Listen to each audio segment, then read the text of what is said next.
m'appelle Damien Leviez. Aujourd'hui, je suis dans une entreprise d'ingénierie système qui s'appelle Axone et j'ai fait l'ISEN, j'étais diplômé en 2019. J'ai eu le bac en 2013 et après j'ai fait une prépa MPSI-MP générale.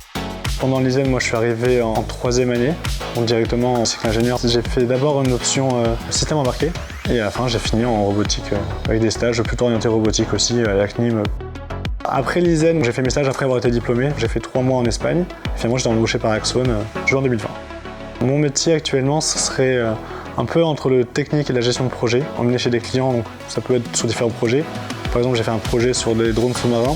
Pour expliquer simplement, j'étais chargé de faire des tests entre les drones, de communication ou de portée, etc. Donc on était à fond sur la robotique, donc pour faire ajuster les paramètres, voir avec les équipes techniques, également sur la gestion de projet, encadrer les choses, achat de matériel, etc.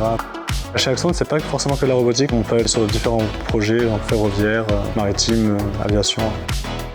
Dans la robotique, ce qui me plaît bien, c'est toucher à la fois au logiciel, aux programmations et à l'équipement en lui-même. Donc j'aime bien cet aspect, voilà, un peu infinité de solutions et trouver la meilleure possible. Donc la matière qui m'a aidé au lycée, c'était l'ASI. Donc moi j'ai fait un bac SSI, donc sciences ingénieur. Il y avait un attrait à la robotique, ludiquement via des Lego qu'on programme, etc. Et après, voilà, on voyait des langages de programmation, on voyait de la modélisation 3D. Ça colle pas mal à ce que je fais aujourd'hui. Travailler dans ce métier, ça me valorise beaucoup. Je trouve que c'est intéressant de repousser ses limites et de trouver de nouveaux challenges. J'étais pas forcément non communicant dès le départ, mais le fait d'être obligé de confronter au client, d'aller le voir pour questionner son besoin, lui proposer des solutions, de croire en son idée en disant « essaye cette approche, ça va marcher ». Je trouve ça intéressant et c'est très valorisant, ça permet d'évoluer. Je pense que le mieux, c'est d'essayer de toucher à tout et après de trouver sa voie.